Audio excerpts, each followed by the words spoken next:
എൻ്റെ കസിന് വന്നിട്ടുണ്ടായിരുന്നേ. അവളുടെ കുറേ നാളത്തെ ഒരാഗ്രഹമായിരുന്നു ബാഗി പാൻറ്റ് മേടിക്കണമെന്നുള്ളത്, അതും എൻ്റെ കയ്യിലുള്ളത് പോലത്തത്. അങ്ങനെ ഞങ്ങൾ രണ്ടാളും കൂടെ അത് മേടിക്കാൻ പോവാട്ടോ. അങ്ങനെ ഞങ്ങൾ ഫസ്റ്റ് ഈ ഒരു കടയിലാണ് കയറിയിട്ടുണ്ടായിരുന്നത്. പക്ഷേ അവിടെ എടുത്തതൊന്നും അവൾക്ക് ഇഷ്ടമായില്ല. അങ്ങനെ ഞങ്ങൾ അവിടെ നിന്ന് വേറൊരു കടയിൽ കയറി കടകളൊക്കെ കയറി ഇറങ്ങി അവസാനം എടുത്തിട്ടുണ്ടായിരുന്നത് ഈ ഒരു പാൻറ്റായിരുന്നു കേട്ടോ. പിന്നെ ഞങ്ങൾ അവിടെ നിന്ന് നേരെ ഇങ്ങനത്തെ ക്ലിപ്സൊക്കെ വിൽക്കുന്ന കടയിൽ പോയി. ഇതെൻ്റെ കയ്യിൽ വലിയ ആയുസൊന്നും ഉണ്ടാവത്തില്ല, എൻ്റെ കയ്യിലിരുന്ന ഇതൊക്കെ പെട്ടെന്ന് ചീത്തയായിപ്പോവും. എങ്കിലും അവിടെ നിന്ന് ഇങ്ങനത്തെ കുറച്ച് ക്ലിപ്സൊക്കെ മേടിച്ചിട്ട് ഞങ്ങൾ അവിടെ നിന്ന് ഇറങ്ങി. അവിടെ നിന്ന് ഞങ്ങൾ നേരെ ഇറങ്ങി ഞങ്ങൾ പോയത് ചിക്മേനയിലാട്ടോ. അവിടെ നിന്ന് ഞങ്ങൾ ചിക്കൻ സ്ട്രിങ്സും 2 ഫ്രഷ് ലൈമോ മേടിച്ചിട്ടുണ്ടായിരുന്നു. ഞങ്ങൾ രണ്ടാളും കൂടെ കുറേ പണ്ടത്തെ മെമ്മറീസൊക്കെ ആലോചിച്ച് അങ്ങനെ സംസാരിച്ചിരുന്ന് അതൊക്കെ കഴിച്ച ശേഷം ഞങ്ങൾ വരുന്ന വഴിക്ക് പുസ്തകമേള നടക്കുന്നുണ്ടായിരുന്നു.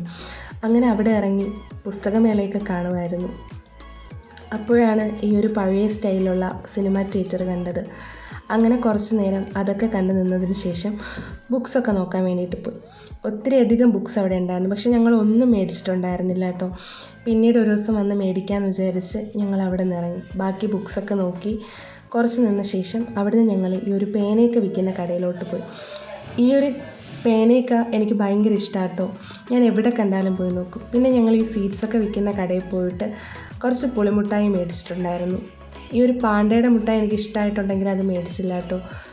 അതിനുശേഷം ഞങ്ങൾ ഐസ്ക്രീമൊക്കെ കുടിച്ച് തിരിച്ച് വീട്ടിലേക്ക് വരുന്ന വഴിക്ക് ഭയങ്കര മഴയായിരുന്നു. ഞങ്ങൾ പിന്നെ മഴയത്ത് ഇറങ്ങാൻ നിന്നില്ല, മഴ നനഞ്ഞുകൊണ്ട് ഞങ്ങൾ വന്നു. വരുന്ന വഴിക്ക് 2 ബിരിയാണിയും പായസവും മേടിച്ച് ഞങ്ങൾ വീട്ടിൽ വന്ന് അത് കഴിച്ചു കേട്ടോ. പിന്നെ ഇത്രയേ ഉള്ളൂ കേട്ടോ ഞങ്ങളുടെ ഒരു കുട്ടി ഷോപ്പിംഗ് വീഡിയോ.